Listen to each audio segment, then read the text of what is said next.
Good evening and welcome back to the HSO Grand Prix of Cleveland here in the Kart 88 season, where we rejoined the action during a yellow flag.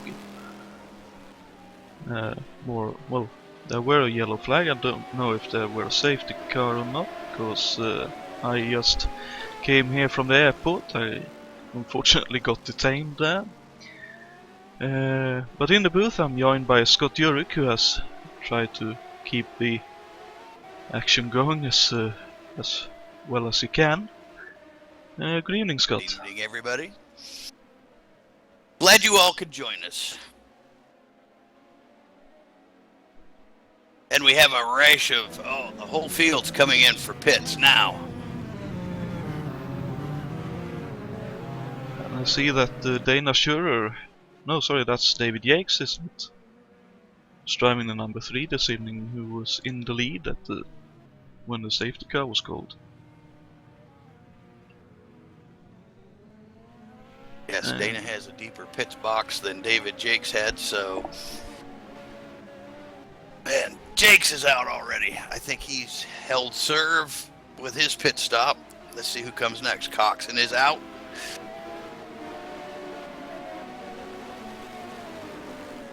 Schurer picks up several spots and comes from, I believe, 6th up to 3rd place. He always executes pit stops flawlessly. Yeah, I think he does quite a bit of practicing with that. Always very well prepared for all the races. That's one of the crucial skills. It is indeed. And only one car stayed out, and I believe that is Yves Place's Yud-powered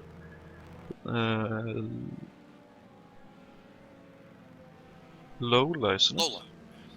Yes.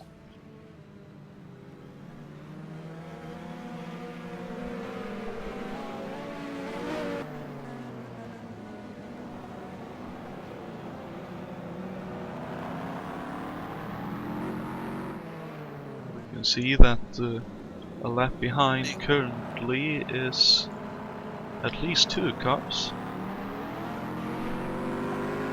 I see Yves Place,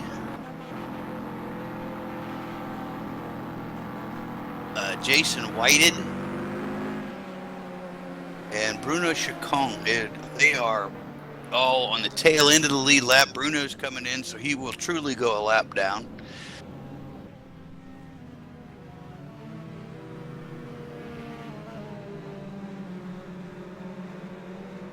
Well, you need to try to do something to regain the lap, so... This is true. And unfortunately for Bruno, I'd assume he was completely out of fuel, otherwise I think he would have stayed out. For at least a couple of more laps, just hoping for another yellow.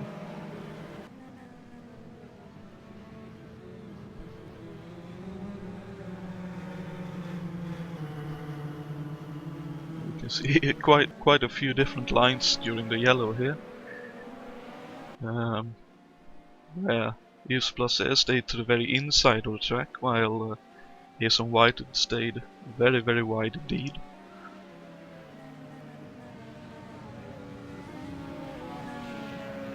Jonathan, this track just totally harkens back to the roots of American road racing. In the end of the 40s, the 50s, and the 60s,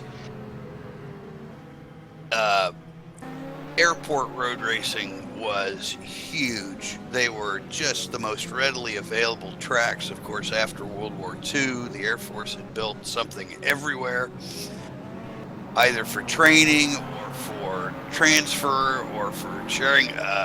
The most famous, probably, I would say, would have to be Sebring here in the United States, and of course everybody's familiar with Silverstone in England. Both airfield race courses.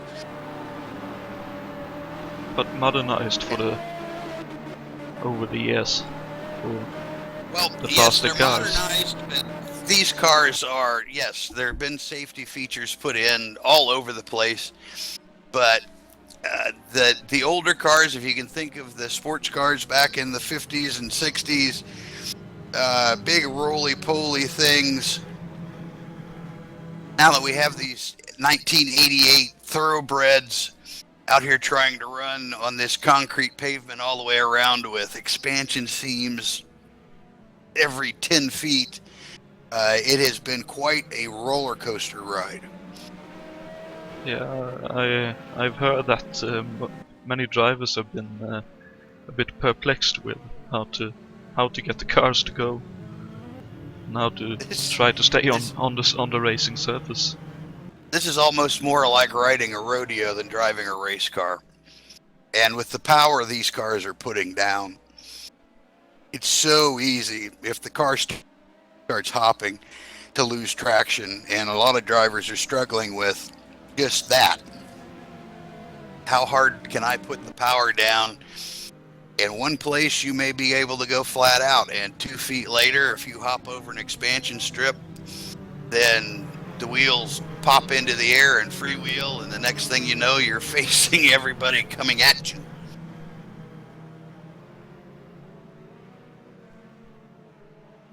Yeah, and then you also have the added danger, I suppose, of because it's an airfield. There aren't that many features to use as markers for when to turn in, when to brake, and when to try and go on the gas again. Compared to, for example, Nürburgring, where you have many features along the side road, undulation and all of that. But it looks like we will be going to green this time by. We are indeed. Race car is in. And Yves has already flown away from the rest of the field here. He's trying to save his lap. Jason Whited, he didn't quite get away. Now David Jakes has to deal with him. Richard Coxon gets through. Oh, and really close between those two. Richard's going to try the inside move. Oh, nicely defended though from Jakes. Using all of the available road to keep his position now. But Coxon looking for the cutback. And I think he has it here.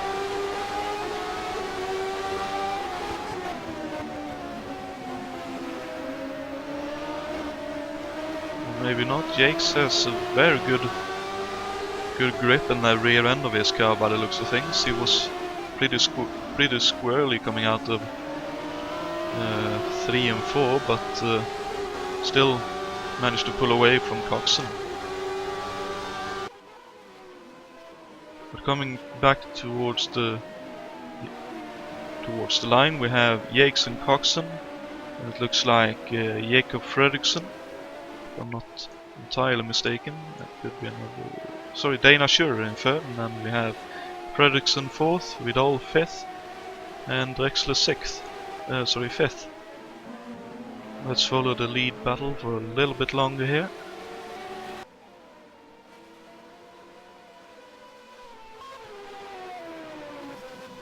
See if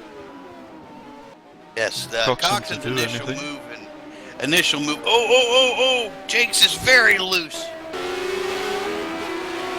And he saves it, but Richard's got to run, and he's through. Nice opportunistic driving that. Yes. He read that perfectly. And so did Jakes, I'd say. He realized that he couldn't really fight for that position then, so he backed off and will go at it again in a few laps' time. David Jakes he just found one of those bumps I was just talking about a minute ago, and the car stepped out just a little bit, and in the time it took him to gather it back in, Richard Coxon pounced.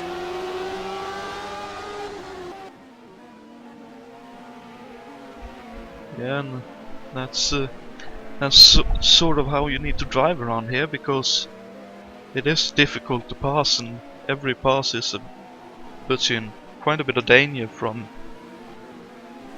either going off or having a big moment.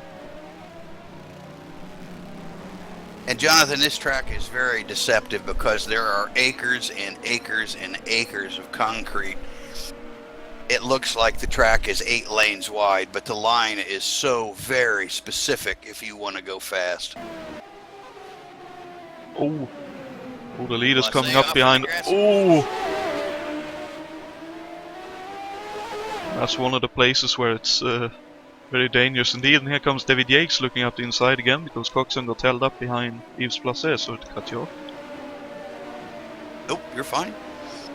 And here he goes, lapping Yves, and gets a bit of a gap to David Yates all of a sudden.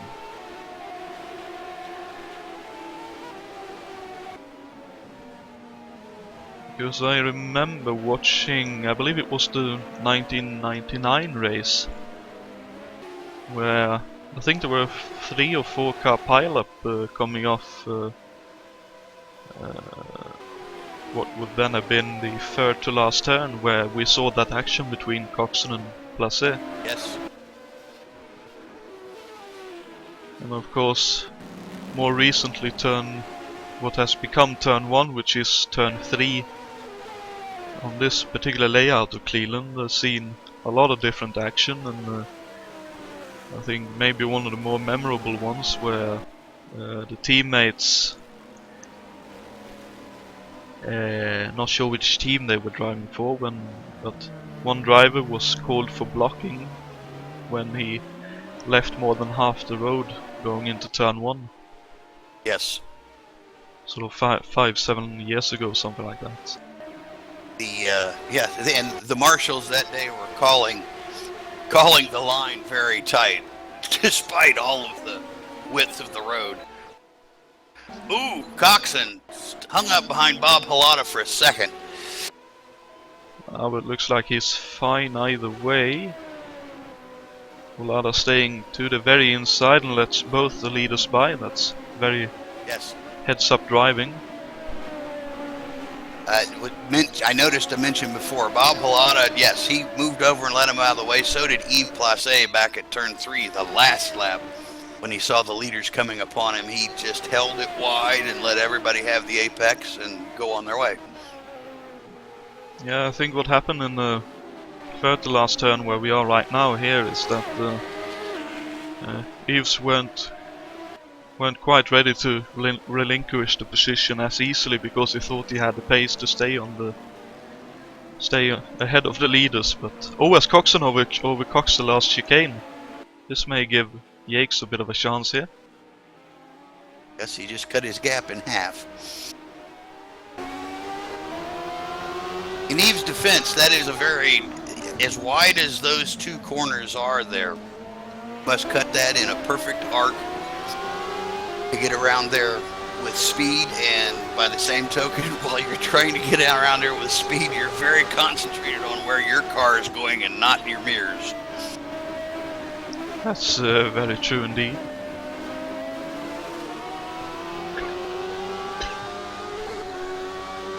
And with a bumpy nature, you do need to know where you're putting your car. Exactly. It takes merely and I have a feeling that's how Richard Coxon got the lead. David Jakes might have looked down at the gauge for a second and caught a bump and did save it, but that's when you will hit one of those bumps. As soon as you're, just for a fraction of a second, your eye leaves the road.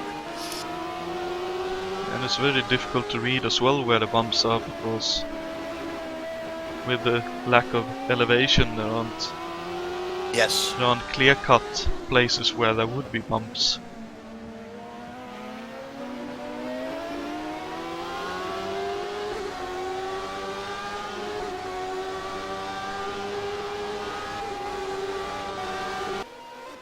Yeah, Jonathan, their only reference are these orange barrels on the insides of all the corners. And luckily for us in the sim racing world, the administrators have seen fit to make them solid, where in real life they would easily be knocked out of the way. But one, that saves from drivers attempting to cut corners, but two, once they're knocked out of the way, you have no reference for the corner anymore. Yeah, that's a bit of a bummer, isn't it? For the real life drivers, but the difference there is that they have marshals at the tracks and they can put the tires back when there's a... Oh, so we have a spinner here. I think that's Alan Forster, who had a spin in turn, what would that be, 7-8? Yes, looks to be. Just caught that because I was looking at the...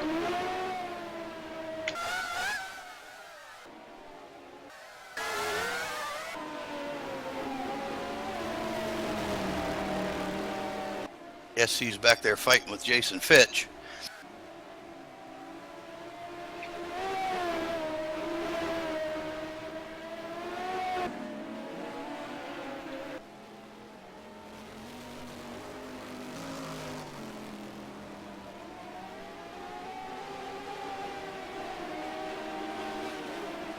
The result, he drops from 12th to 16th. Yep.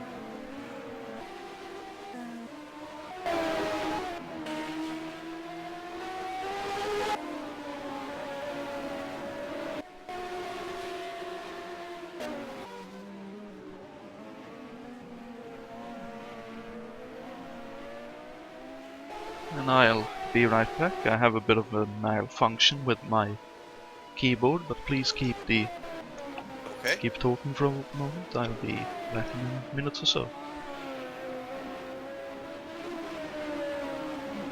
Watching Lewis Stevens right now in the big block Chevy, and I have not checked this week to see what his mileage is, but if it's like it was at Portland, he can play that to his advantage. But he is, well, I would not say competitive with the big block. He is holding his own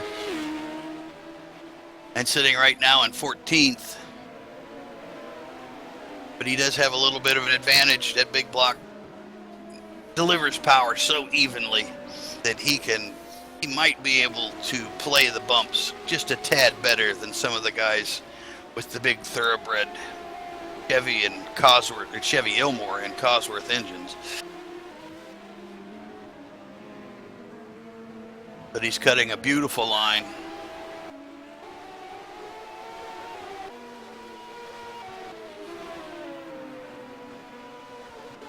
Richard Coxon still holds sway over David Jakes. They go through 5 and 6. Now looking at 7 and 8. Oh, and David's reeled him in a little bit again.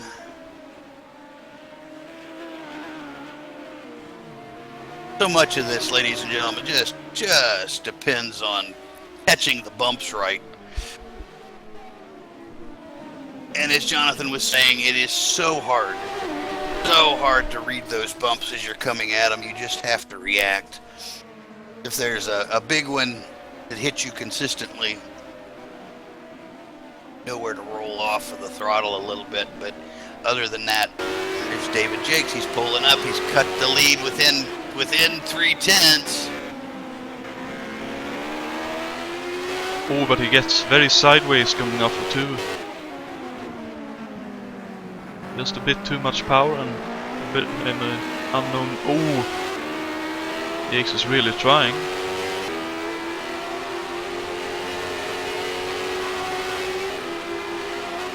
And Dana Sure is showing his DNF. I have no idea what happened to her. What in heavens? Well, let's see if we can find out what happened.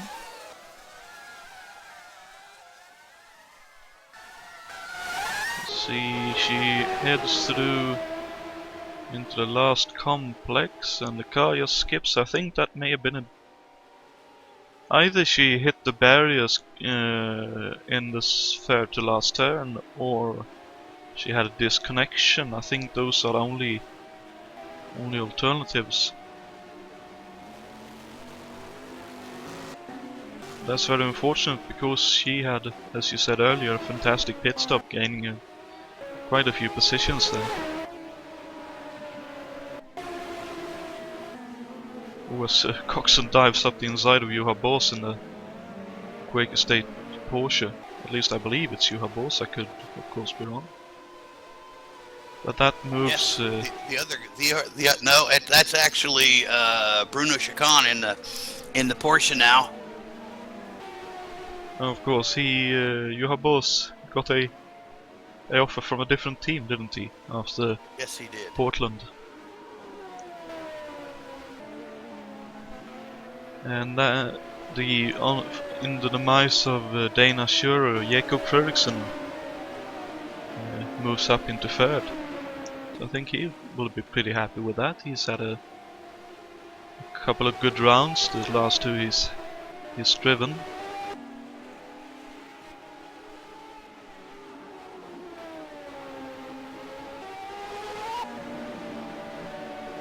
Ooh, David Jakes is giving it all it's got. He's just barely missing the barrels in the last complex. When I think he actually brushed the pit lane wall there.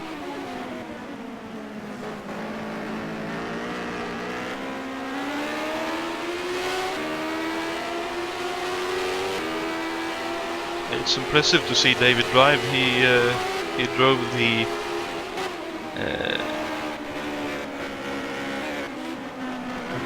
one of the Buick powered cars at Indianapolis and was fighting for the lead up until the flurry of unfortunate penalties that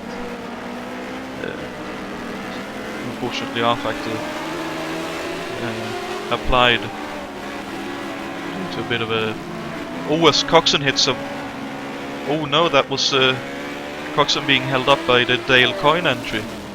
Yes. In the hands of... Lewis Stevens. Lewis Stevens. Oh no! Lewis Stevens just blew up. Oh no, Lewis, you were doing so well.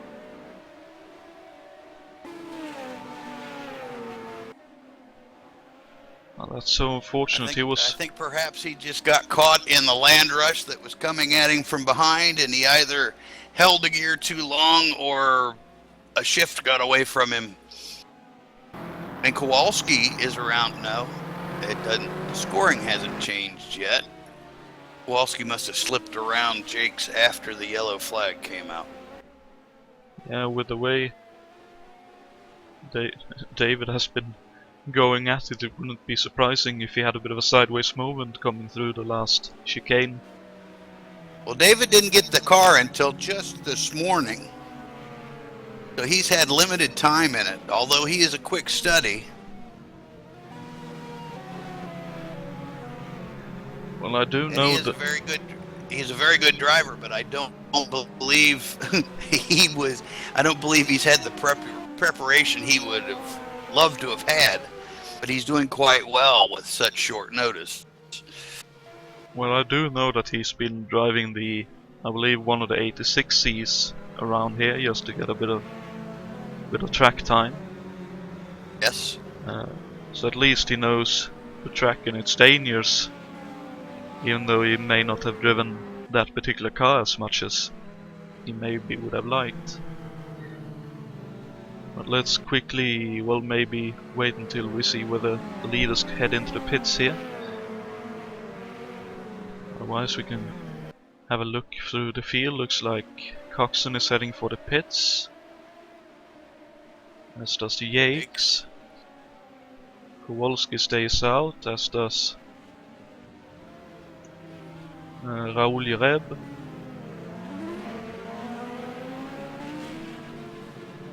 Jakob Fredriksson stays out as well, so Jakob Fredriksson takes the lead of this race.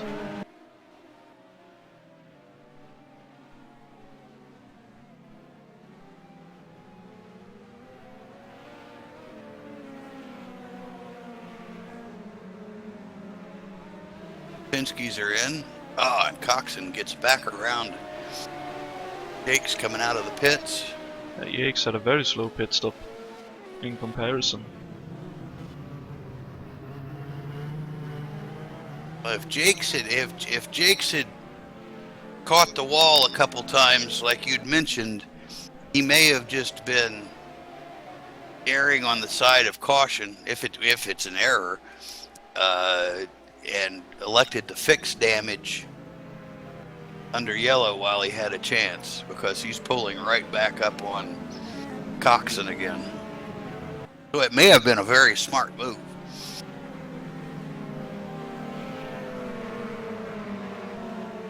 Yes, indeed.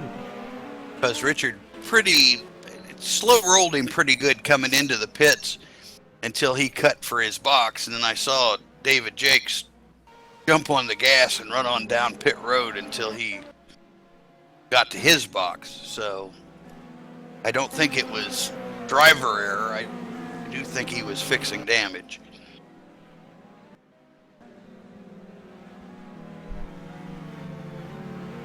Yeah, or at least the pit crew may have been having a look at the suspension and everything just to see so it was okay, and even that would lose him just a fraction of a second.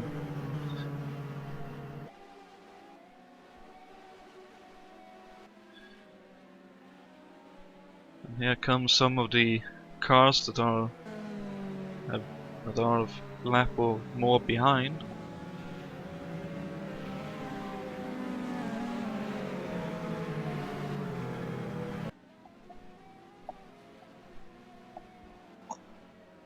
But Michal Janak, Raul Reb, and I believe that may have been Jan Kowalski. Let's cut to the wide shot here.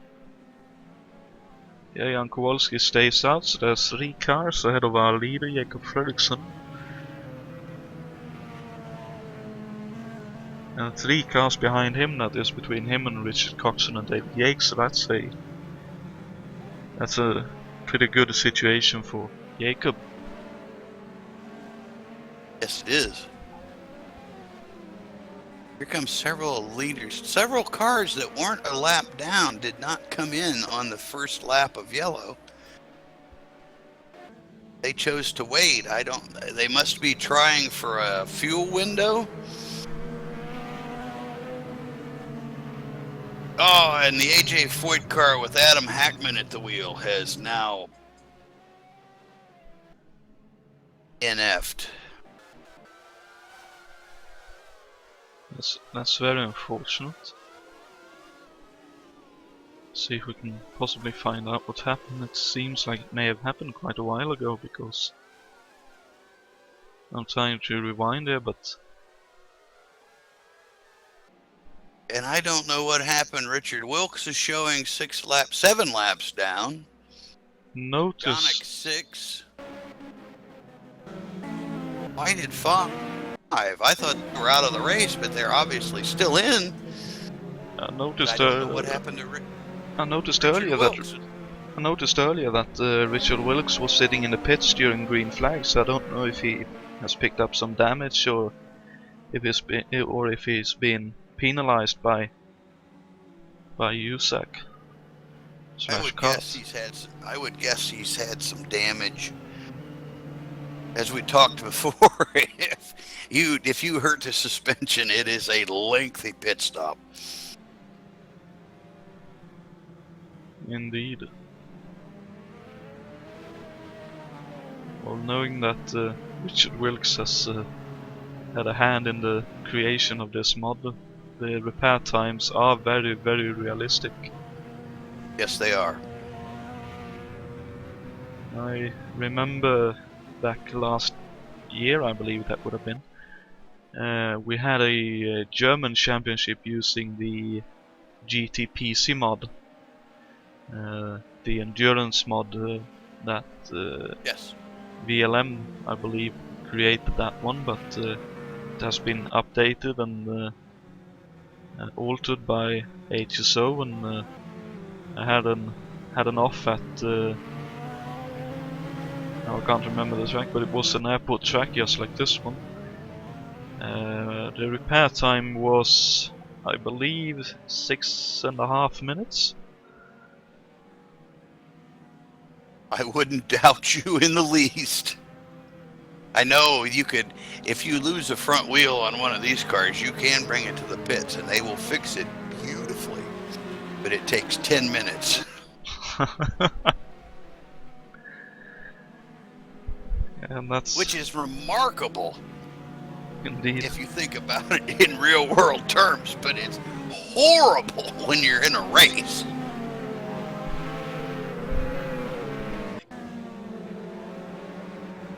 I might be able to change brake pads that fast in my garage, but I certainly couldn't do the whole suspension. Yeah, but you don't have 15 guys going at the car either. That's true. Let's see if Jacob can help hold on to this. Jan Kowalski's bolted, so he has had a good restart. Let's come back to Jacob. He has quite a nice little gap here, at least to the cars behind. Michael Janak right ahead, but Janak stays very wide and gets out of the way. Very nicely done. Good job, Michael. No fuss and no heroics, just steps out of the way and gets off the gas. True, I see Bob Halada sliding out of the way back there a little further. Well, trying to slide out of the way.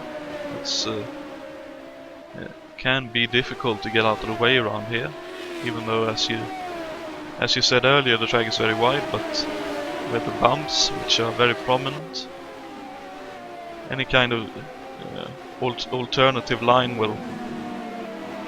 Oh dearie me. Coxon wanted to do the cutback, Holada wanted to give up the inside, and that was very close to contact right there.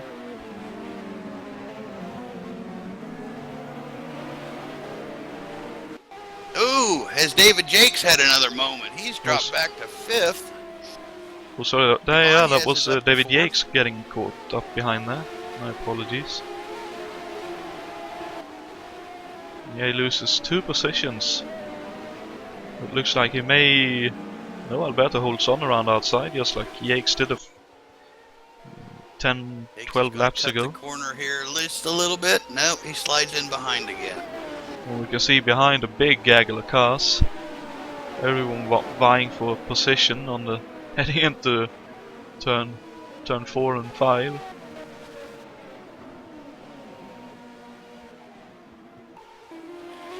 David Yunt is doing nicely. He couldn't find the speed he wanted in qualifying, but he has found it now with full tanks, and he has a great race setup. Yeah, he can be fast in qualifying, but then the cars sort of need to be as close to perfect as he can get it. But in the races, he's very good at learning as he goes. He won the second race of the finale in the British Touring Car Championship that HSO hosted with Super Touring Car Mod, where he was, I think he finished 4th or 5th in the first race with a close to default setup. Yellow flag. Who did we lose? Let's see if we can... Oh, it looks like Adam Hackman may have had a spin in the first turn.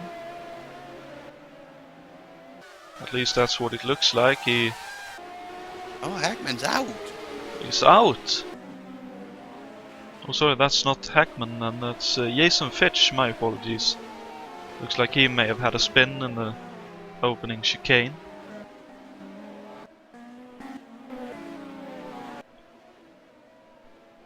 Either that, or it was Hackman indeed who has been off somewhere. Well, Hackman's been out for several laps. Was he not in the AJ Foyt car? Oh yeah, he is. My apologies. Yeah, you're right. I don't know. Is there? I'm trying to think who has another black car. It's not Wilkes, is it? No, he seems to be running, sitting right behind Yves Placet at the moment. So yeah, it must have been Jason Fitch then who had that. It could have been. Maybe he didn't collect anything. Well, if spinning in the first chicane is at least... Looks like he spun on the entry, so he had a bit of runoff before the tires. That may have been what saved him from heavy damage in that situation. I was mentioning before, Jonathan, that that first chicane at the end of pit straightaway, call them what, the new turn 1 and turn 2, which they're actually in history's sake. This is an older layout of the track, accurate to 1988. I believe this is the first time I've driven several versions of Cleveland, and this is the first time I've seen it with that first chicane in it. Nobody else has simulated it. So I suspect that, and Fitch especially, I know he's driven the same versions of Cleveland that I have. I think that first chicane is catching a lot of people a little unawares, or they're not completely used to it. Well, it's very possible because it adds a bit of complexity with partly the bumps and then the left-right combination with a wall tied to the outside and all the tires and all everything very considered. Is this? It's like Jakob Fredriksson into the pits. Now, Bose and Fitch and Forster. And Junt, I believe I saw as well in that. Yeah. Andretti. Yeah, and Fredriksson. Yes, I'm sorry.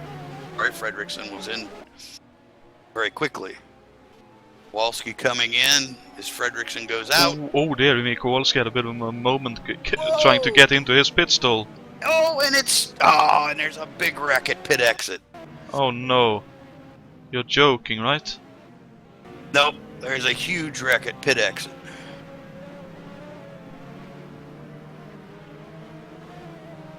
Fredriksson in that, he was... No, he looks to be okay. I saw parts flying down there. Oh, Mikael Drexler is out though. That So could he have been Mikael. So he got caught up in that.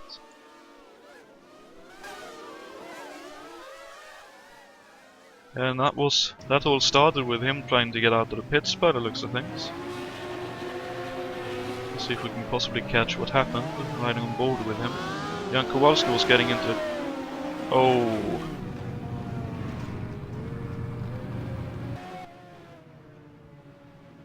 Looks like Drexler may have been looking more in his mirrors and trying to avoid contacting anyone else and didn't quite see that the wall to the pit exit was coming up as quickly as it did. Because he completely nailed the wall, didn't even try to turn into the exit road. Ouch. So he must have been caught out by either something happening in real life or looking in the mirrors and around him, and that's very unfortunate, and I believe that may have been Bob Holada who got caught up in that. Wore a blue car at least. I didn't quite catch which numbered car it was. See, there's a car sitting in the pits. Yeah, he's either still in or he's back into the pits. That may have been Bob Holada then who got caught up in that.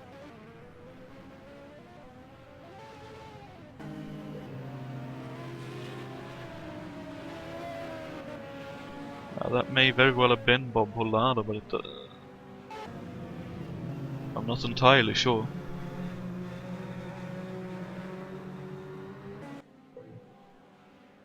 But through all of this, Richard Coxon is back in the lead. He is, and look who is sitting in second. The Spanish Fox. Yeah, he knows how to play the strategy pretty well. He was involved in the closest finish in the 1973 USAC season that we ran last year.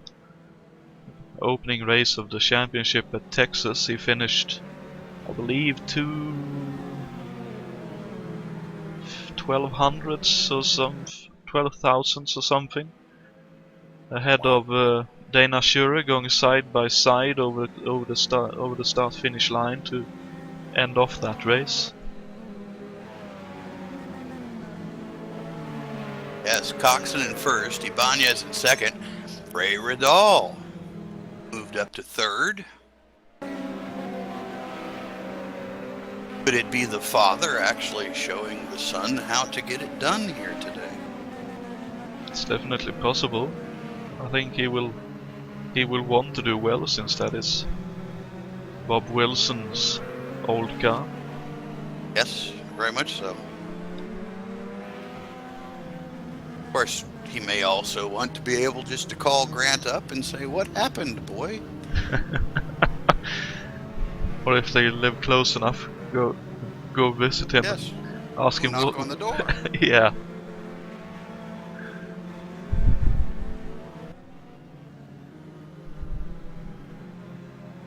Which would be a perfectly reasonable thing to do, I'd say.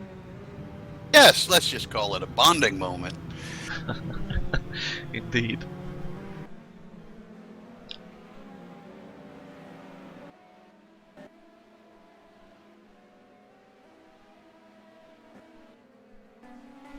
It looks like everyone is running with more or less non-damaged cars, those that are still running.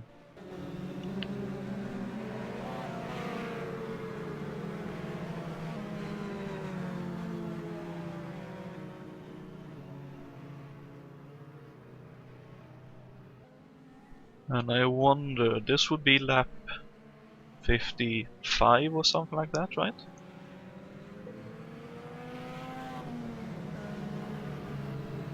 Since I joined late, I can't see which lap we're on.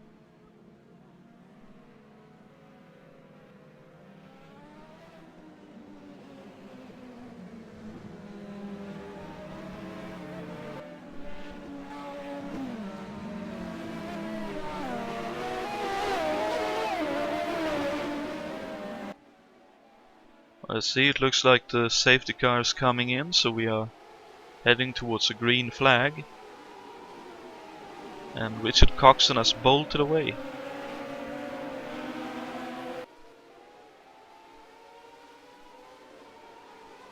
And if you're talking, Scott, I think your mic might be muted. Nope, I'm right here. Oh, no, what happened now? Oh, do we have another yellow? Another yellow. Let's see if we can possibly see Yves Blasé in the pits. And that is Lee Simpson. Lee Simpson looks to be out with an accident. Oh no. Well, there you go. First chicane again.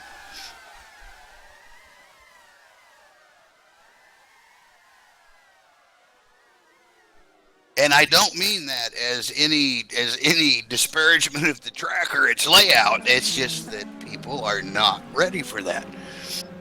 Everybody's been used to, at least our factor people are used to going hell-bent for leather down to where turn 3 is now. And that just creates a bottleneck on those restarts. Going through that current 1-2 complex. Yeah, and I believe that is why they changed the layout That a very little well. bit. Yes, could be.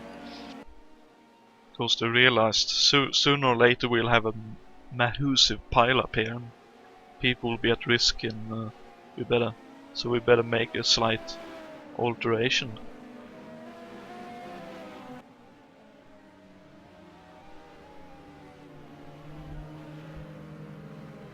Yes, Lee Simpson has pulled out.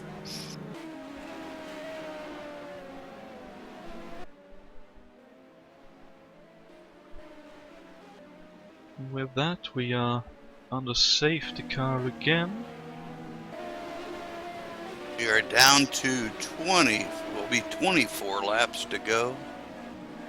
So I think that may have been Yves Blasé's last pit stop.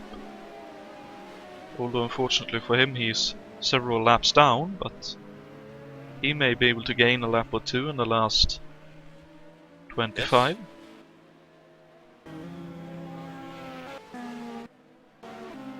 And I wonder if anyone else will try to go the distance from here. Possibly the David Junt, actually. He's usually decent on fuel. And I wouldn't be surprised if David Yates, depending on what engine he has in that car, I think it's the Ford though. Yes, he does have... No! Take that back. David Jakes does have the Chevy Elmore. Okay, then he will need another pit stop before the end of this race. No matter how he tries to drive it.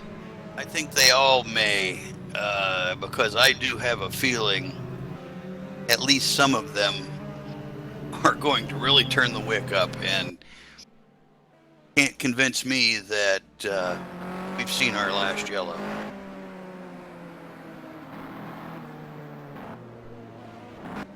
Yeah, you're probably right. But hopefully we'll get... Alberto. Let's watch and see if Alberto has took any notes on that last restart, because this one's very tricky. The pace car pulls off so far before you actually get to start and finish. Richard has obviously figured out where exactly is okay and how much to accelerate without getting penalized coming to the restart. So if Alberto was taking notes, he'll be right on his tail box this time, or right on his gearbox this time. It'll be interesting to watch. And I say the problem is that you don't really want to be right up someone's gearbox into the last chicane. Or the first, to be fair.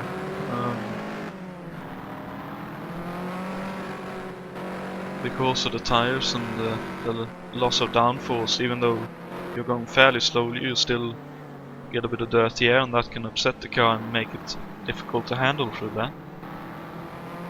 It can.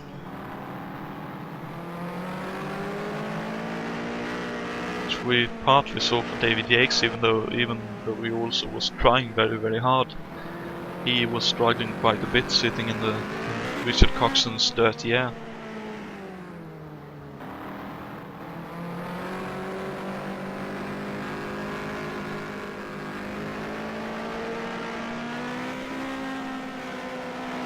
I'm currently watching the suspension and the bottom arm work on Richard Coxon's car. Even on the safety car condition, it's moving around a lot.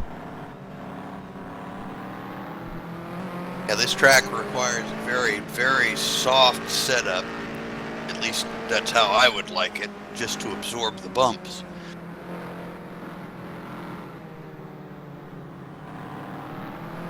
Yeah, and in real life it's also a big car breaker, especially on the gearboxes over the years. Yes.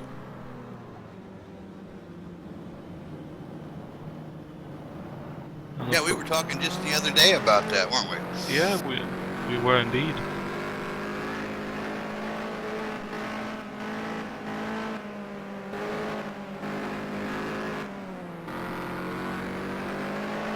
I think the races I've watched of real life races around Cleveland, about 3 to 5 cars in each race has had to retire with gearbox failures. Yes.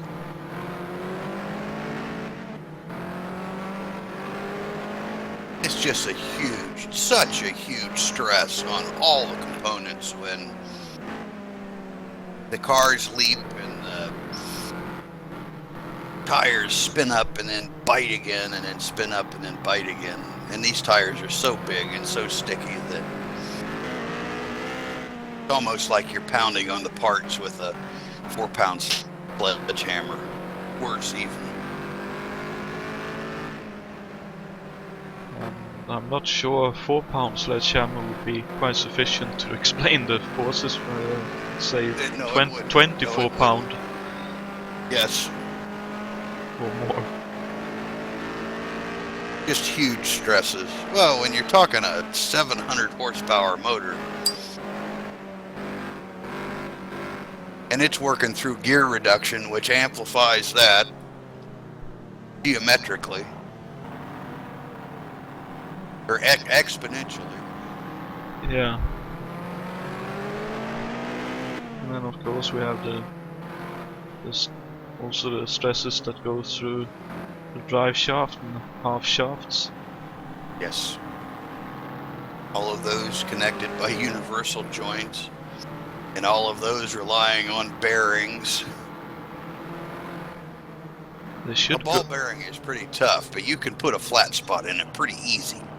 Yeah. But they should go SQF, the Swedish ball bearing way. Then they would have less. Then they would have less failures. And that's my shameful advertisement out of the way. You just made 1/10 of a penny for your mention there. Indeed. You're like Ed McMahon advertising Budweiser. At least my advertisement won't give you a headache. That's true. Or rather, what I'm advertising wouldn't give you a headache. Well, unless they fail. Fair enough.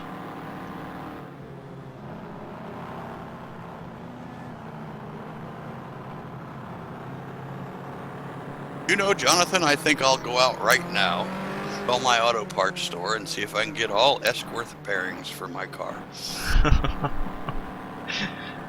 And then call me a day later when they've all broken because you went to Cleveland and drove on the airport.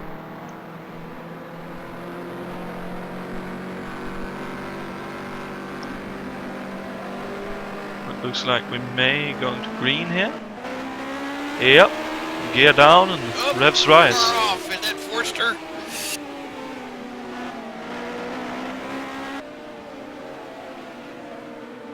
Looks like they all survived. If only just. But Coxon has bolted yet again, so Alberto wasn't able to. Stay with him. Is this Drexler coming through? Somebody came up the inside going into turn 3. Martin Lacina, I think that is. Lacina is on the move. At least trying to get on it, but... He's giving Ray a fit. Yeah, but Ray giving him a good bit of room, and both of them survive, and Lacina looking up the inside. He's poking, he's peeking at every corner. I think he's decided this is the time to go for it, for sure. Yes. I must say, around here this is a fantastic camera angle, looking at the suspension and being able to see the battle at the same time. But yeah, looks like Lacina's rocked back a little bit, so Ray found his feet. Oh no! No! He's hit the tires! He's out! Surely he's out with that. Yeah, unfortunately he is. Yes, there goes the tires. Oh, wow. That was shaping up to be something. Now Grant can go knock on his dad's door. Yeah, he just turned in a tiny bit too early, I think, or maybe he had more grip than he expected. Lacina had a lot of luck being able to avoid that and not, by the looks of things, and not pick up any damage. Oh, yes, he did.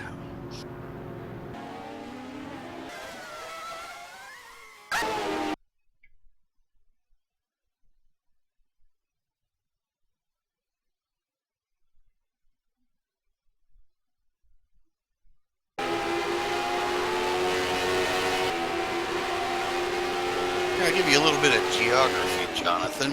If you're looking at Richard's car right now, as they come around the east end, see the big brick building back in the distance? Yeah, I do. That is the old Cleveland Stadium, which no longer exists, where the Browns won the NFL championship before there was a Super Bowl, and where the Cleveland Indians played. And it has since been razed, so just a little bit of history there. Well, that's unfortunately part of the evolutions, I suppose. Yes, it's all progress. That, of course, has seen a few tracks being demolished over the years as well. One of the saddest, I think, is Oran Park in Australia. Yes, that was horrible. That same way as Riverside. Indeed. In California.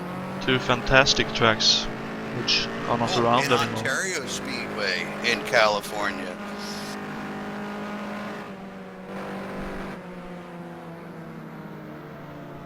Oh yeah.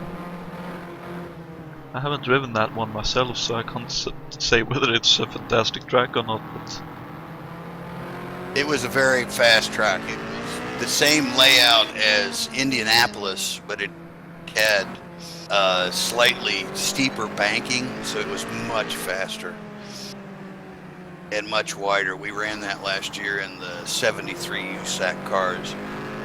Yeah, I remember us running it, but I can't quite remember exactly what it looked like. But now that you say it, yeah, that was a very exciting track to see the 73 cars race around. It in fact was so fast in real life. At least in all the years that they ran there, there was big fight was attrition versus being fast.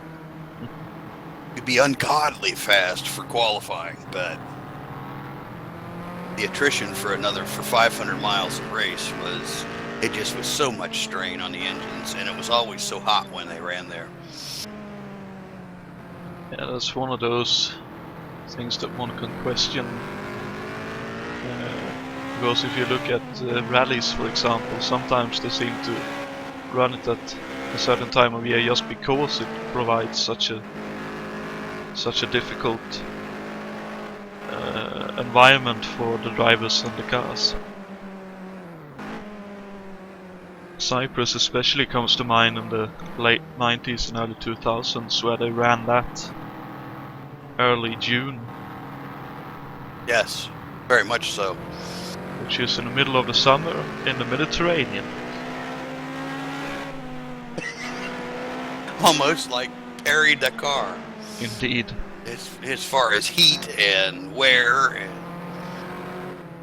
Yeah, because the roads were quite taxing as well, with a lot of bumps, a lot of stones, and a hell of a lot of dust.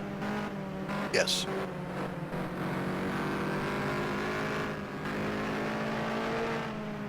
And another one, of course, would be Greece, which, to be fair, was ran in late July, but still.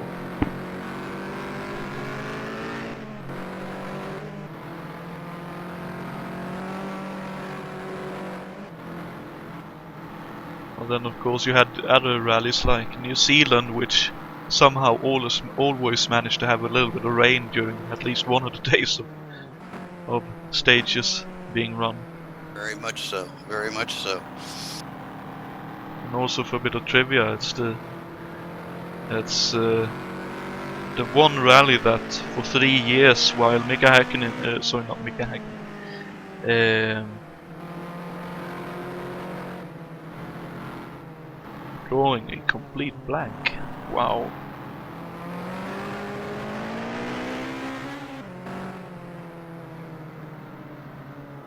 Tommy Mäkinen, for God's sake. For the first 3 years that Tommy Mäkinen won the World Championship, he crashed out at New Zealand. Wow. Even though it's a rally that's very similar to Thousand Lakes, the Finnish rally where he grew up and learned to drive, he just never managed to have a little bit of luck in New Zealand. One of the years he hit a cow and had dropped down a ravine about 15 to 20 yards down the ravine,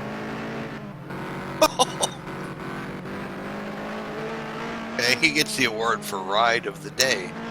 Yeah, that year he definitely did.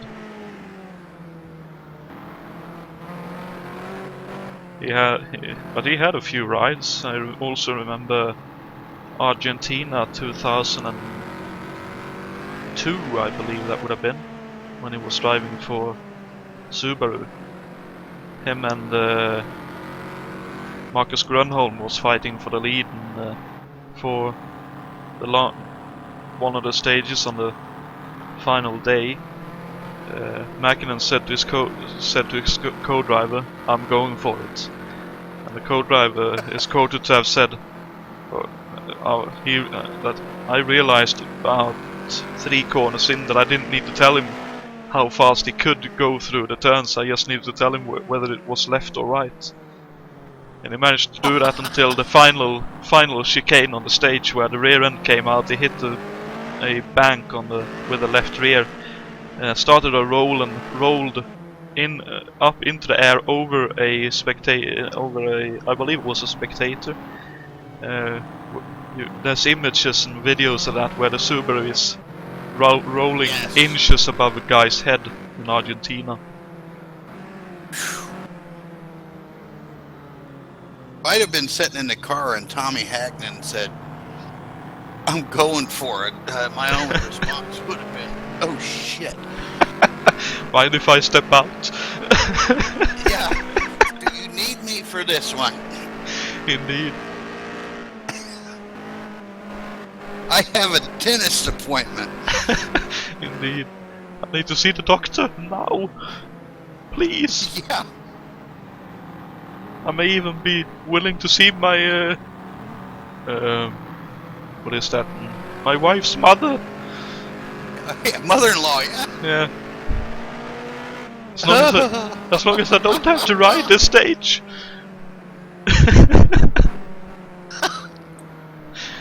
And then of course, when we're talking about guys going for it, we have the biggest going for it in rallying that there's ever been, Colin McRae. Oh yeah. He cemented his reputation in Finland in 93, sorry. 93. He drove 1 entry, he rolled 3 times, still finished the rally.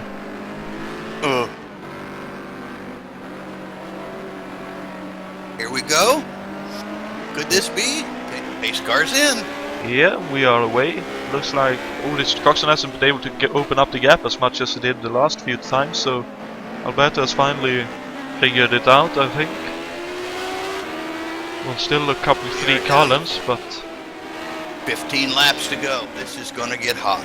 I think they may be able to make it from here on then, because of that long safety car. As far as fuel's concerned.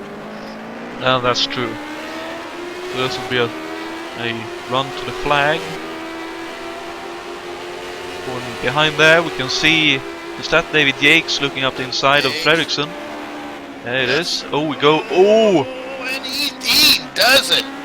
Fantastic pass, but that was really close to Alberto's rear end.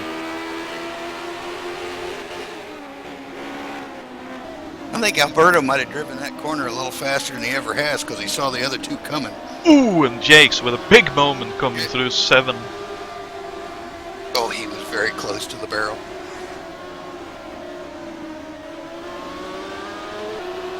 Yeah, say whatever you like, but I think David Yates is the one going for it the most in this race. Yes, I think he is. In fact, I think those moments we called, he might have actually been trying to hook the edge of the pavement with his inside front tire to pull it around. Well, it is a possibility to do that, but it's a dangerous game to play. Yes, it is. But we must remember, David Jakes is not in this championship for the points.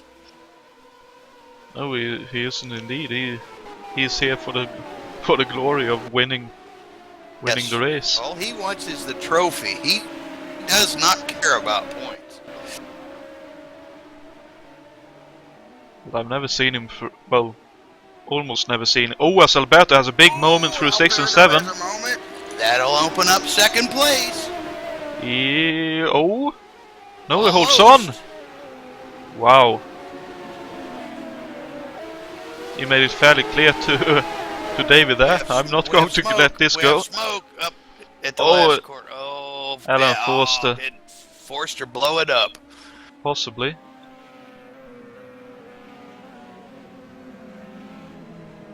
Well, around here I'd say he has the most difficult car to drive because of his gamepad.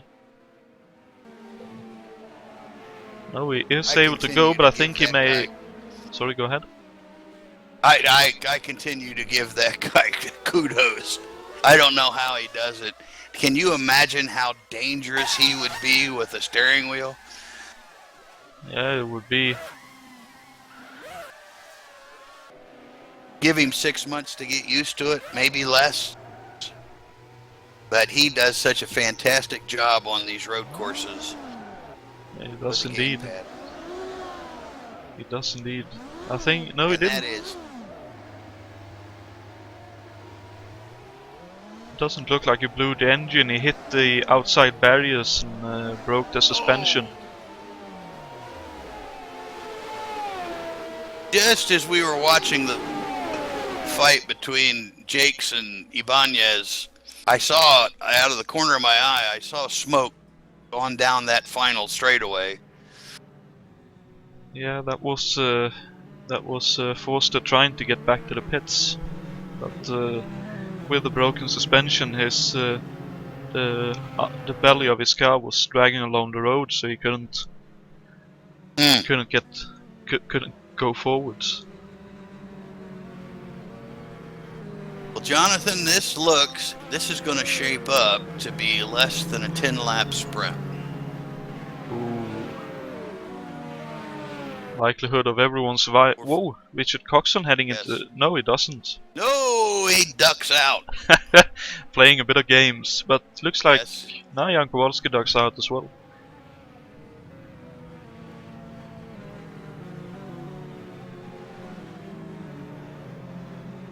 Trying to mind game everyone. But I think with this safe... But with Jake's this... up there playing with Alberto. Everything to try and get the tiniest bit of advantage, eh?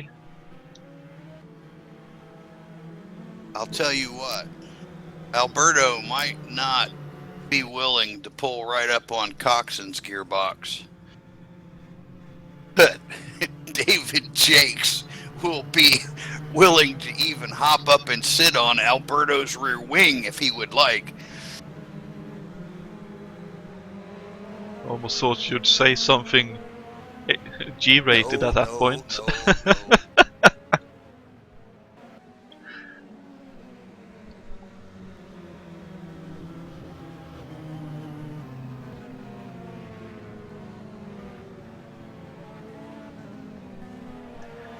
Yeah, but I don't think there will be... as either is Placé had a bit of a moment going on the power, or he's warming the tires in a very strange way. Well, I'm going to take a quick break myself because I don't think I'll be able to stand these last 10 laps without it. Okay.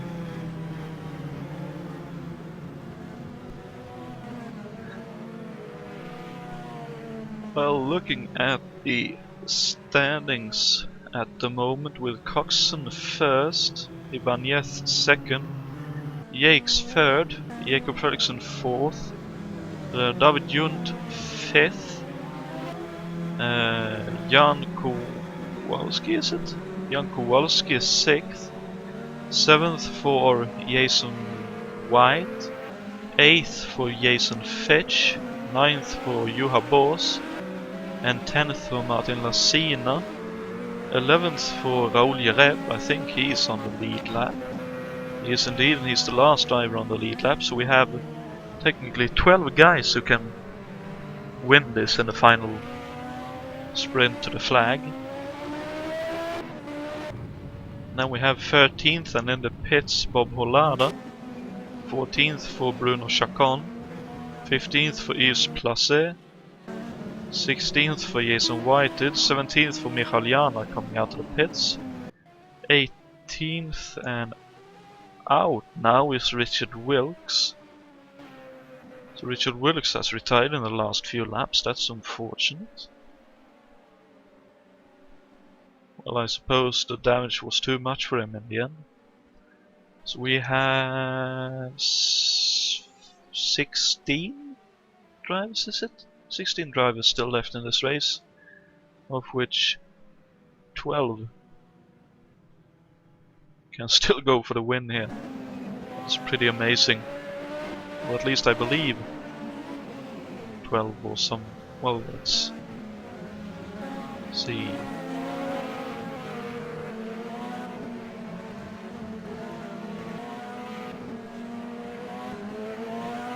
Yeah, I believe it'll still be 12 guys on the lead lap, possibly 11.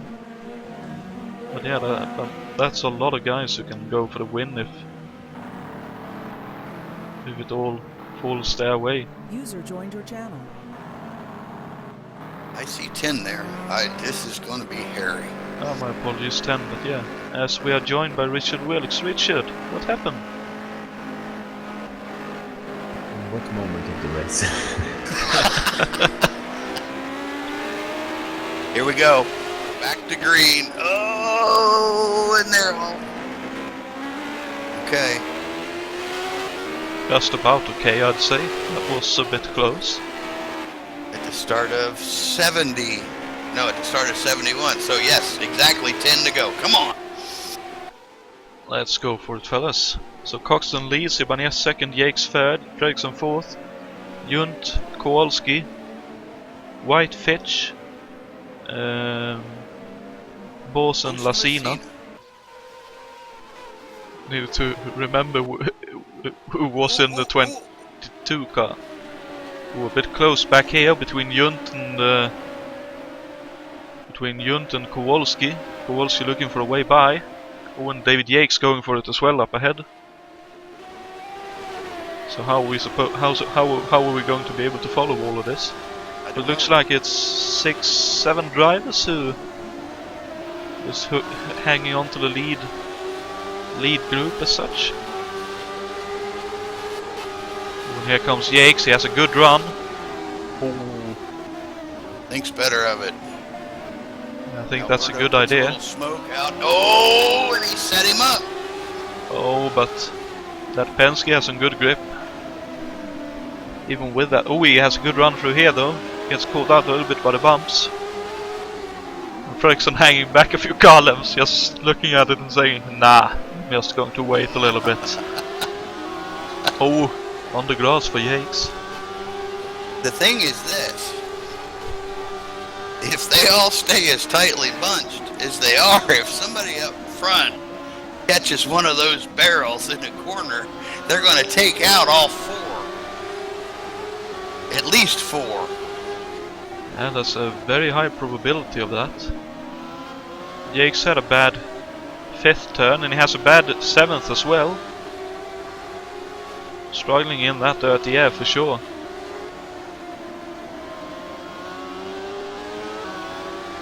In the meantime, Coxon has set sail.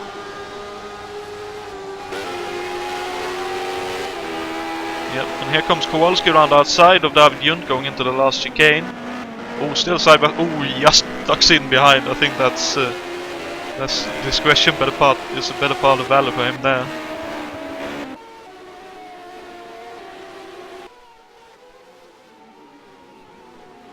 As you say, Coxon has set sail. He has a half second or something lead, and that's a big lead considering what's the battles that's going on. Lasina and Bos still fighting like that. They don't quite have the pace of the lead group, but a bit of rivalry there either way. Oh, and grass being kicked up here. I think that may have been David Yakes understeering again in these left-right combinations. Oh, and Fredriksson getting sideways.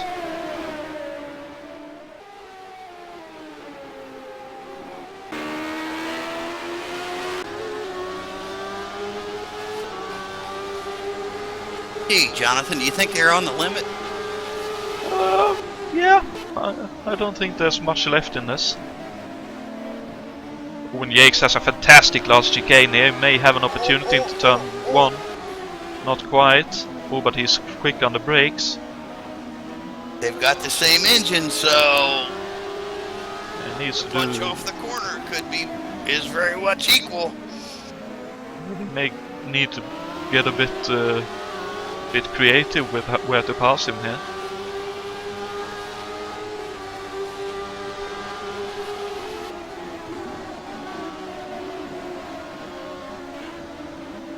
But I think, yeah, he had a really good 4-5 there.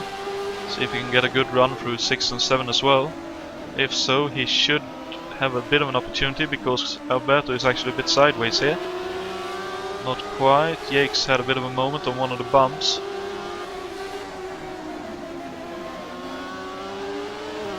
Oh well, so Alberto is in the wall.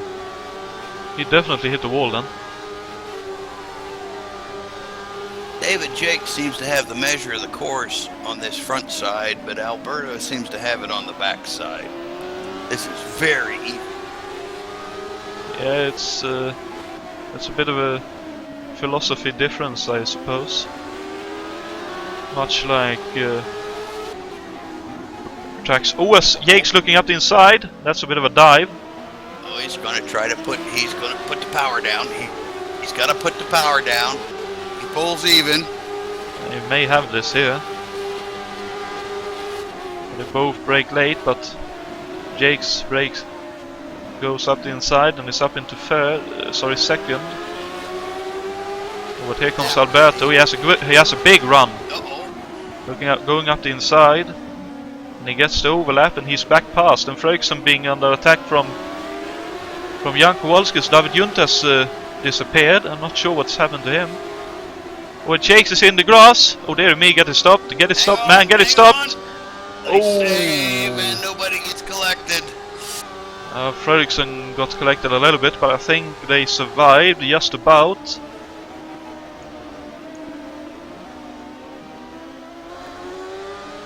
Hats Wow. off to Alberto on fighting back on that one. I talked to Alberto right before the race, and he said, all I'm going to do, he didn't know if he wanted to qualify. He said, all I'm going to do is run, let him wreck, and collect points. I think he's doing very well for himself. I wouldn't quite call that fight back running and letting everyone else go off the road, but good aggressive opportunistic driving from him. And Jake's looking at the inside of Jakob Fröksen there, but ain't able to do it there. And Jans Kowalski has quietly slipped up into third position here and looking to possibly challenge Alberto. Yes. As Yves Placé gets well out of the way. Nicely done, Yves. Yes, very nice class move, Yves. Class move. Although that he didn't want any part of that mess. True enough, he has some damage as well, but either way, that's heads-up driving. Who has Yakes? Yes, it is. Yakes again looking up the inside and the pit area side of the track.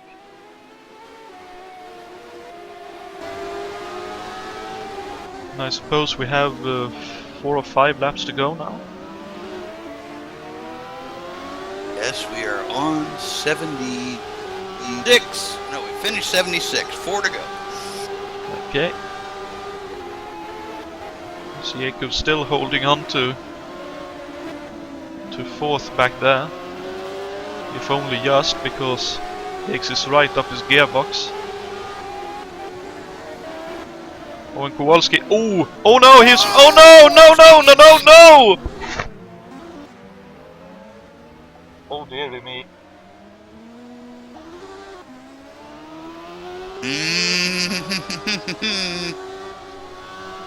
I think there's a bit of steam going off the Penske car at the moment. You better betcha. Oh, Jan. That was... Technically that wasn't too bad of a mistake, but it was... He had a good run through the turn and just had a bit That bit too was, much yes. of a good run. You've got to, and yes, I agree with you, and you've got to give him that. But yeah, the car might be fine, but I bet Alberto's pop-off valve is blown. Yeah, without a question of a doubt, but I mean, it's still 5th position at the moment. But Yes. of course, dropping from 2nd to 5th in that kind of manner is definitely a steam creator for sure. Ooh. But Jacob I'm Fredriksson gonna add to is... that. Sorry guys, I'm just gonna add to that I think Kowalski has a warning, so this might have implications. Ooh. Well, it sort of depends how it's looked at as well, but that's up to the stewards after the race to sort that out, I suppose. Are you watching it, Richard? Are you seeing it as we call it? Unfortunately not, because I had a disconnect to end my dreadful race. Oh! Yeah, so that's why I suddenly disappeared. Well, that's very unfortunate.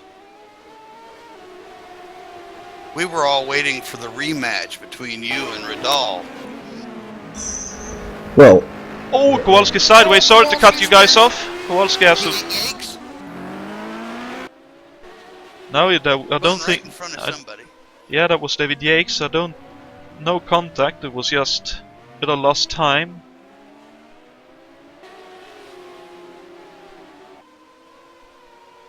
So I think now that Kowalski has dropped that position as well, maybe he should reverse the positions to Alberto. But that would be the oh no, he's in the wall! Uh-oh. He hit the tire. Or tires.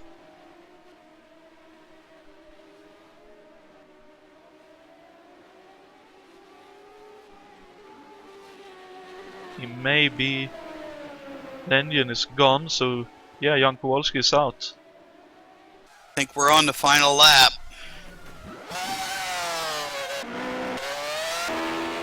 Do you think if... Ooh, Fredriksson is closing hard. If Coxon wins this, you think you'll... Oh, here comes Fredriksson, he's going around outside. Oh, he has to overlap, He's hot, Oh, he's passed! Man, he made it! What a Last pass! lap. That is amazing! Holy God in heaven, what a pass! Coxon's saying, what the hell was that? Where the hell did he come from to begin with? Yeah. He was 5th just a lap or two ago. Guess who has the boost turned all the way up? There's no question in that. And this is the final lap, is that? I believe it is. Kowalski is gonna take the win. Fredriksson, you mean? Fredriksson, you mean, yeah. I'm sorry. User joined your channel. And here they come over the line. Oh, there's a blown engine here. It looks like, but he got it really close. He blew the engine crossing the finish line by the looks of things. But Fredriksson takes the win with the last lap. Pass around the outside. What a pass! Wow. Let's see. 2nd for Richard Coxon. I don't think he'll be happy with that being passed in the last lap. 3rd for David Yates. A good fight back after dropping a few positions during the pit stops. 4th for Martin Lasina. So 4th for Martin Lasina. Where? How did that happen? Okay, so this is the post-race penalties and everything kicking in. But if I'm not... Well, if I'm... bailing out of the game. Yes, Yeah. be careful, because I think there was a bit of a confusion with some penalties under yellows, so the game might shuffle the order now at the end. Yeah, I think But that's I what's... guess the admins will, I think that's what's yeah, happening. the admins will have a look into it. Jason says there will be edits, so... There's no worries in that.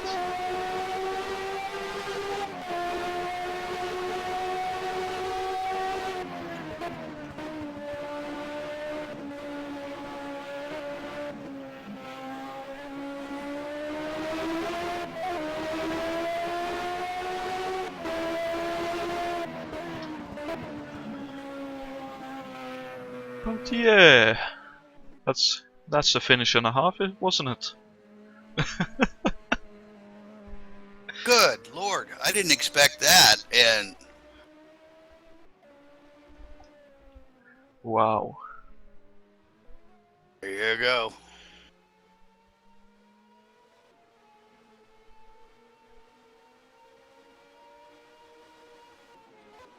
Oh, there's David Yunt going off.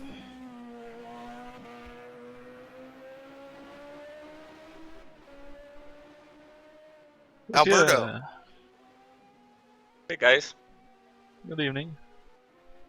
We Give us your take on that little spin. I don't know. I'm not sure because I was too busy controlling the car, so I think I got hit the rear. Not sure who it was. It was But Kowalski. I don't think you can look at you and Richard and all the admins. You can take a look at it, but I don't think it didn't to be anything untoward. Let's just say that. I didn't feel it was. It's Good. just a racing incident. It's last laps and we are fighting for position, and I had a bit of damaged car, so my entry points and braking points were probably a bit earlier. So yeah, a bit anticlimactic end. As Mr. Racing. Welks mentioned, he didn't know if Kowalski was still under User warning joined your or not, channel. but I don't think it was a big deal. But you can take a look at it. It seemed like you said, I think it was just a racing incident. It just was I think his car jumped faster than yours did over a particular bump, and he was just that close. But it was a good race all around. And if Richard Coxon comes in here and says that he actually expected Fredrickson to come around him on the last lap like that, he's lying. Well, both Richard and me gambled a lot with the fuel load because we didn't enter the pits, and we were absolutely on an economy run. Yes. So, yeah, on those last laps, I knew it was going to be hard. I had to go up on boost when David Jacks started putting pressure on me and then overtaking me. But even so, my car was damaged and my pace was not the best one. At least I had some fun with it. Oh my God! That User just joined your looked channel. like you guys were grinning ear to ear the whole time. Well, Several David people, the is whole one of those race. guys that you can trust, so it's very easy to race side by Yes. side with him.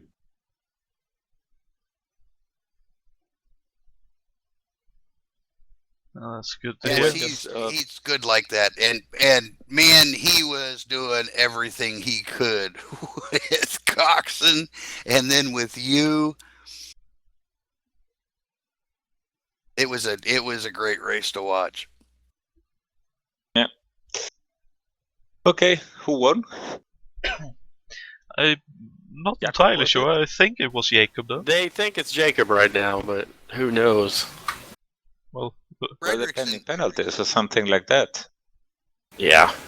it's mainly a question of both of them went over the start-finish line more or less side by side, so the difficulty lies in who crossed the finish line first.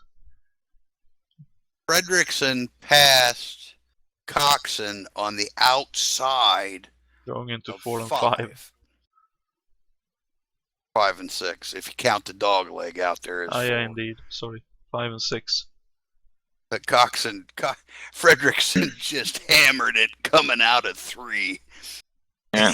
And Coxon was cutting sort of towards the inside, but he came banging up through there, and he very cleanly went around the outside of 5 and was established for 3. Yeah, there was some nice passings in this race. Oh, The track is wide, so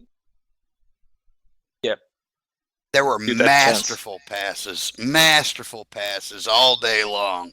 I didn't see anybody pull a pass that was reckless or dangerous. It just was. They were all textbook. Set up the guy, find the corner you want to do it in or can do it in, and give it a shot. And it wasn't anything reckless. Of course, it was so tight at the front, wasn't it, Jonathan? We couldn't hardly get back through the field to see what was going on. Now, there were always somehow battles for the lead in the race, but I tried to at least scroll back through the field a few times to allow everyone to find their favorite drivers. But yeah, that was a very hectic situation indeed. It was some really good fun to watch, to say the least. Oh, yes. We are joined by a few other drivers, so let's see if we can have a quick chat with... let's begin with David Junt, and then we'll take Fitchy after that, I think. So David. If you begin with David Junt, there won't be any time for anybody else. Now. So David, how did your race go? I'm happy with P4, to be honest. Much better than could have gone. I would just say, my car was bent to one side, Latsina came flying close to me, and somehow I managed to even get fourth after Jan and Alberto went off, so I'm happy with fourth. Good for you, man. Good for you. I know you were, let's just say, David's qualifying chat on TeamSpeak was not family friendly. Okay.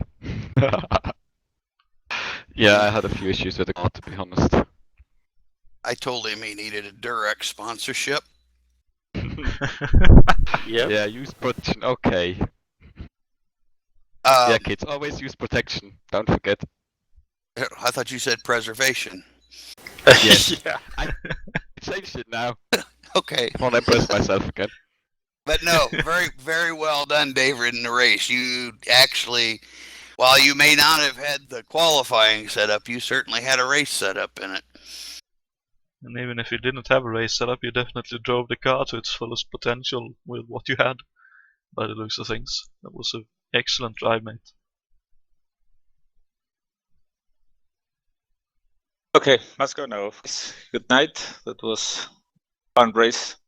Bit sad for me the end. Anyway. Oh wait, User let's joined your ask. channel.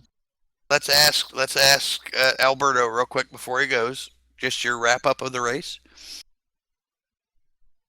I was really hoping for way less yellows than we have had, but such is life. It seems that our bad luck with yellows continues. Otherwise, when we had long periods of green flag racing, it was really great. I think that the track has lived to expectations. So, thanks, all. Yes, it has. But now wait a minute. I have one question. When you came in, you said you didn't know whether you were going to qualify or not, and that you would just wait and see how it shook out and just collect your points. But I would say with how you were racing today, did that meet your expectations? It was well above my expectations. I didn't manage to do 1.07 as I had done for qualifying before. So I was not too worried anyway. But then in the race, at first, I had a lot of oversteer in the first stint. Had many problems with it. And when I first stopped, I asked the crew to take one notch of front wing there. And then the car started great. So that's the reason for that I had later. It was going quite well. Good call. Good call. Yeah. And Mr. Wilkes. That would be me. Yes, that would be you. How was your race overall? You were right in the hunt for a while. How did you drop 6 laps back? Well, when I had my first pit stop, User I disconnected was from your channel. boxed in because Lucina just stopped sideways in front of me. So I lost a lot of places there. And then on the restart, there was a big mess coming out to turn 3. I went to the inside and I braked late so I could overcome Boz and a few other people, but White had I think he was letting people who were, ahead of him in the laps chart pass by him, and he was almost stopped there in the inside of the corner, and I couldn't avoid him. So I hit him hard, and I had to go around the track. Then I stopped on the pits to repairs, but because I had a stop and go or 10-second penalty because of the first yellow, the first pit stop, I had to serve that stop and go. Then I had to go another lap with the car almost not turning, and then I had my repairs. And to cap it all off, then at the end I had a disconnection, a rare one, but I was several laps down. I was just going around to not be just another guy who left the track, such a wide track like this, without another car. Answering your earlier question, yes, I felt I had a really fast car here. I had a good setup. Like you said, I was on the hunt at the beginning.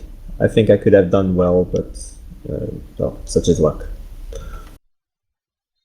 That's why they drive the cars and not judge them on paper. Exactly. I agree with Alberto that there were too many yellows, and we will do something about that. I think this is a really wide track. We cannot afford to have a 3-hour race at Elkhart Lake or at Toronto. So we will do something about this. Easily half of the laps this race were under yellow, and this is not acceptable. We look forward to it. Anyways, thanks guys for your work. I'll be signing off now. Hey, thank you for your work, and thank you for the exciting driving. Well, I hope I have more than that in the future. This is work. This absolutely, again, has been an absolutely beautiful mod. It's been a great season, and it's not as much fun as driving it, but it certainly is no waste of time to sit here and call it. Oh, thanks, Scott. Well, I hope it's as exciting for the people who watch it as it is for to drive these things. I had a lot of fun driving them, and that's why I want more laps under green, because I feel we don't drive this enough. Well, hopefully it'll be possible to solve that and sort it all out. But as Scott said, thank you very much for the work on the mod and for continually trying to improve the races. And now, Jason Fitch, how was your race? Oh God, please tell him briefly. Briefly. I'd say it was good. I'm thrilled. I think I managed top 10. I'm pretty sure I did. It's just where in the top 10 everything shakes out after everything's decided. But thrilled that I got a top 10. I wasn't really expecting that. Car was, I don't want to say it was fast, but it was faster than should have been slower than, and it was slower than cars that should have been faster than. It was a good race, man. I was watching, and you were flirting in the top 10 all day long. And I thought, for an 86C, that's doing fantastic. Yes, it is. That's what you get when David Jakes helps you with your setup. So thanks to him for that. And also, sorry to Yuha. I brought out a caution because I rear-ended him, but that was because a lap car was trying to dive bomb him into turn 1 for some reason. And I think I ran into Alberto, and I don't know why, but I'll apologize to him too for that. But yeah, it's too many cautions. Too many cautions. You might just let that slide by the wayside, because Alberto seems fairly happy with his result right now. So don't bring anything up that would remind him. Yeah. Yeah, I'm not going to name any names, but there was a lot of really questionable driving going on by people. People who were laps down, racing with people who weren't on the same lap as them, and well, we saw that. We saw that in qualifying too, and it's just a matter of learning the etiquette and what protocol is. When you move over and when you don't. By the same token, Jason, we did see, I think Jonathan will back me up on this, we did see a lot of drivers go way, way, way out of their way to get out of the line for the leaders coming through. Yeah, Oh, yeah, saw, there were such saw a quite a race it few did, do that, so. yeah. Yeah, Yes. there were a few guys who got out of my way when I was coming through, and I was glad that there's just too many guys who were, they would get out of the way, and then as soon as they got out of the way, they were like trying to get back by you again, or at least that's the way it seemed. Understandable. I mean, I understand, yeah, that not that that's good, but that happens. Oh yeah. Other than that, it was a good race. I managed to avoid the wall at the exit of whatever that turn is, turn 10. There on the back side of the track. I managed to avoid the wall until 5 to go when I finally brushed it. And after that, she didn't really like right-hand turns too well, slow right-hand turns, so I kind of had to take it easy. But where I was, the next person behind me was a lap behind me. And they happened to be directly behind me, so I let him go and just kind of cruised. Well, hey, it worked out. Yeah. Top 10, man. Yeah, like I said, I'm thrilled. I was hoping maybe with attrition I could get a top 10, but realistically, I just wanted to get as high as I could. Yeah, that was a really good drive, mate, in that 8-16. Congratulations on a top 10. Yep. So, I mean, if I look at it one way, I finished first in class, so. There you go. Oh, and now we've got to ask the $64,000 question. Yeah. Mr. Coxon. Yes. What happened on the last lap, my friend? I had to save fuel. Simple as. Oh, okay. Did you expect him to come around you on the outside like that? I knew he'd have a run, because being behind him before in the race, he was quicker on the straights. And I'm assuming he was running boost 5. So, I knew if I could keep him behind on that straight, I'd probably keep him behind the rest of the lap, but I just couldn't risk going too high on the boost. Fear of running out. Understood. And that just is... That sucks, basically. I'm happy with the result, to be honest. I've practiced much. I'd have been happy with the top 3, the way going into the race. As time went on, I thought I can get a win, but I'm still happy with second. The championship leader only scored a point, so it's more points and it brings us closer to the top. There you It's go. all good in some ways. It was, you had an excellent race going. I think, well, I'm going to guess you were the lap leader for the day. I believe I was. I think it was aided by the fact we had a gazillion yellows. Yeah. But yeah, the car was good in clean air, in traffic.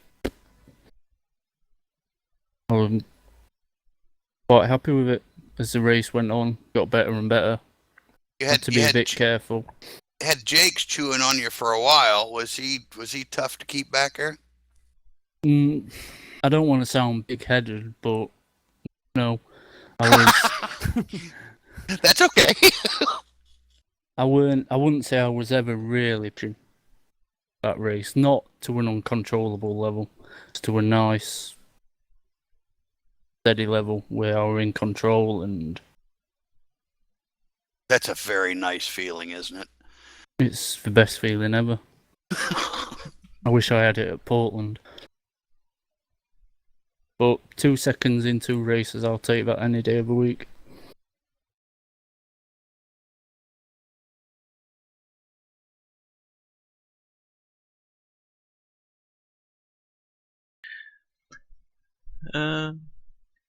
So yeah, other than that, I'd take it your race went really well.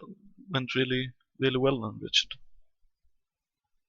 Yeah, I mean, I can't complain. As I said before, at the beginning I didn't expect much, but I thought Ray would have just disappeared into the distance. I mean, we'll never really got to find out, but it was surprising was able to be on the pace. I knew I was struggling on the straights, but we went with high downforce for the corners. But yeah, it was brilliant. I enjoyed it, apart from all the yellows. But that's part of racing, I suppose. Well, what's your take? I mean, on the second lap, when you and Grant just touched ever so lightly. I think it's because the third turn, I believe it is. Yes. I believe he went second, whereas I was using third coming out of there, so I had better traction.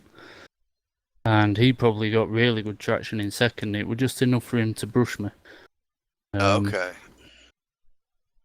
But it wasn't too bad. I wasn't really expecting him to wait. But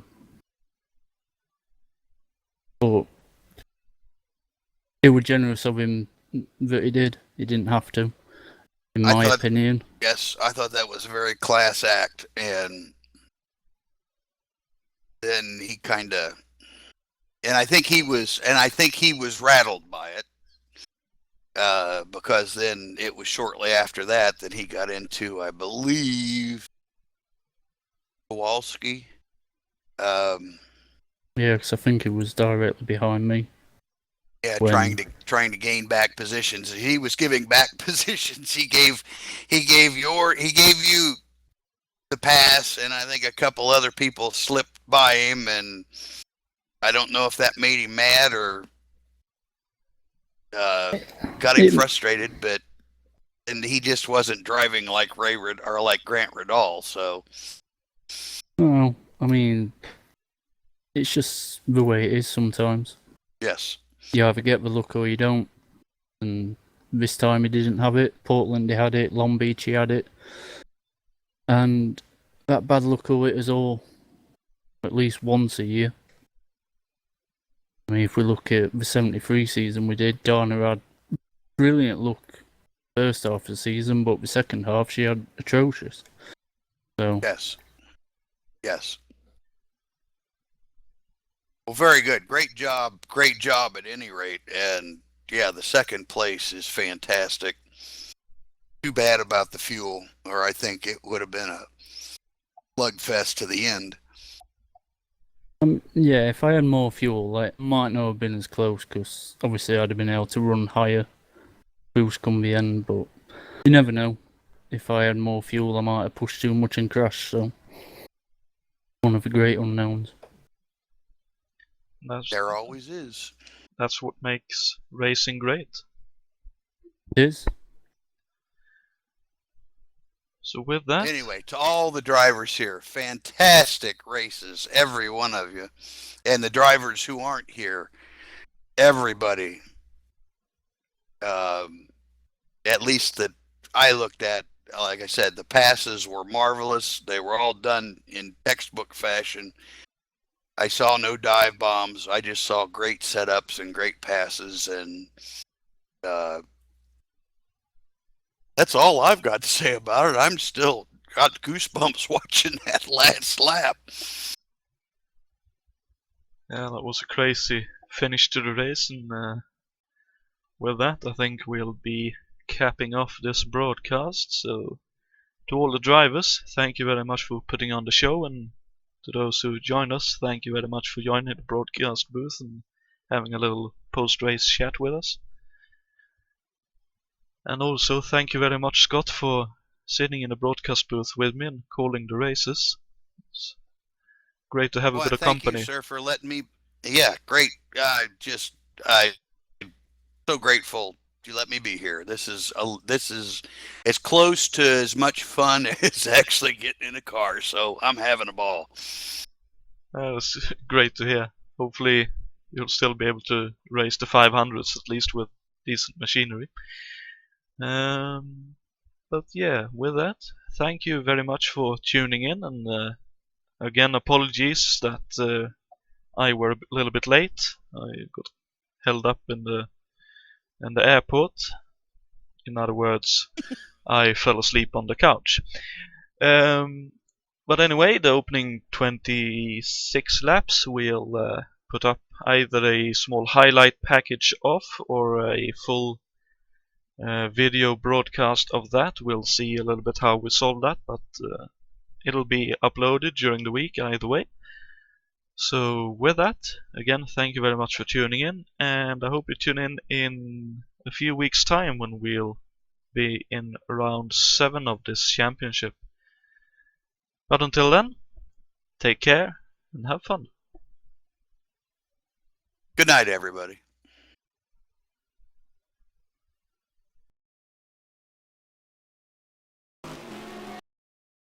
In that last year in the Will be uploaded during the week either way. So with that, again, thank you very much for tuning in, and I hope you tune in a few weeks' time when we'll be in round 7 of this championship. But until then, take care and have fun.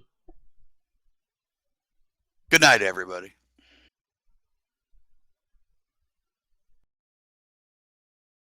And we clear?